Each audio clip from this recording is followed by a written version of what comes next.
Check it out. New hat. Woo! I was looking through my blog and realized I've lost some blog posts, I think, in the shuffle between different website services, so I thought I'd fill in some blanks with video blogs. Excuse me. Rain City Skills started 3 years ago, just about 3 years ago, when my buddy Wayne from Toronto on the other side of Canada came to town to visit his family and had the idea of driving down to Oregon. It's loud out there.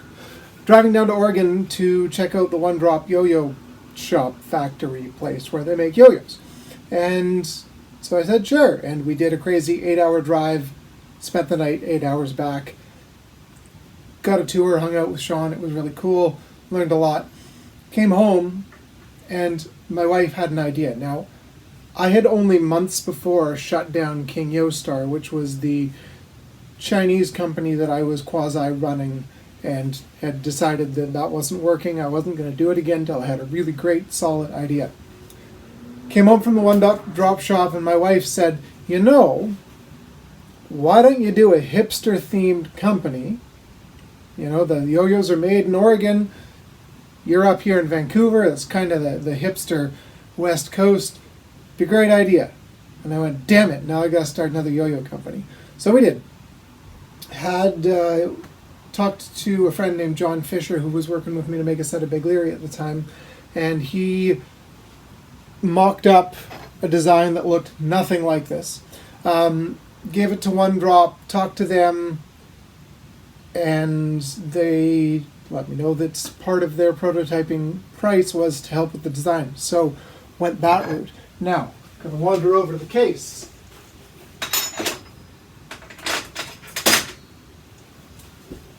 The Hipster Highlife was basically, I told One Drop, look, these two yo-yos, the Caribou Lodge Chief and the Spy Pun, sorry, not pun, Punchline. I wanted you to kind of take them and go smush. And they did.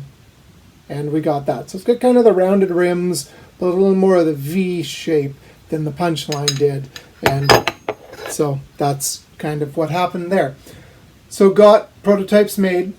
Sent them to Monkey Finger over in Calgary, who Ray wasn't able to do the whole run, but he said he'd happily help me prototype some colors, work out what I wanted.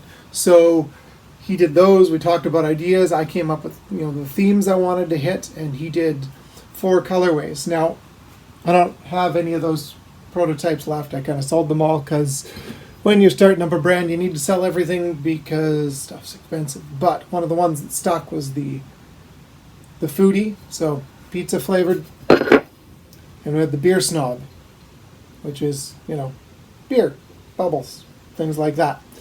The other 2 colors, this is the herb, was supposed to be a lot more green than this, but anodizing. And the one that was nothing like what we prototyped was the Starving Artist.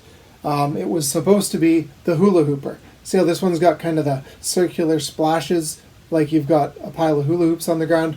That's what I was trying for, but anodizing shop wasn't able to do that. So yeah, ordered the yo-yos, got anodizing done, and Andrew came up with the idea, or might have been me. I don't remember who came up with the idea to ship them in mason jars, but that's about as hipster as it gets. And we really wanted to work with the theme, so mason jars. Hired Paul Sarge, who's a graphic designer out of the UK, to come up with our logo, which is fantastic. We also had under the lids, wrote up a little story for each of the colorways. So the foodie is, food advice is your thing. If someone needs help satisfying the palate with something extraordinary, you're a one-stop shop. You know everything fine dining or hole-in-the-wall restaurant in the city. Who serves the best kimchi? You know. Where does one get a truly authentic taco? You can tell people. You know how to pair goat cheese with a Sauvignon Blanc and paella with a nice roja. Of course, your dirty little secret is that you're always dying for a good pizza. You know, those street pizzas, not the fancy ones. But you can put up with a good hand-tossed artisanal pizza made with Neapolitan flour and baked in a brick oven. So we did that for all of them. I wanted high-end guts, so we went with Monkey Fingers Tasmanian Tornado bearings. He handmade some vines string for us. We got this hemp bag because, again, hipster. Now the big kicker was, this is where I looked. Originally we were going to use One Drop side effects. One Drop talked me out of it, but I really wanted the Lego hub, so they said, why don't we just cut it right into the yo-yo? So we did that. So we could do things like this. The foodie came with pizzas. I also, what else was in the bag? A couple extra bits of Lego and random minifigures. So this really set the stage for what Rain City Skills is today, this first launch. What was funny was the mason jar was not a good plan for multiple reasons. One is it made shipping more expensive because generally it bumped the packages up above £1, which bumps you into the next price bracket for shipping, but it also is breakable. And we had a couple break in transit, which was, well, is what it is. So there you go. We had the Hipster Highlife, which was the first release, made in America, retailed for $109. And yeah, they're still in stock if you want one. So head over to Yo-Yo Expert. I think Yo-Yo Sam's got a couple, and I've got a couple in stock if you're curious about our first release. There you go. Thanks for watching.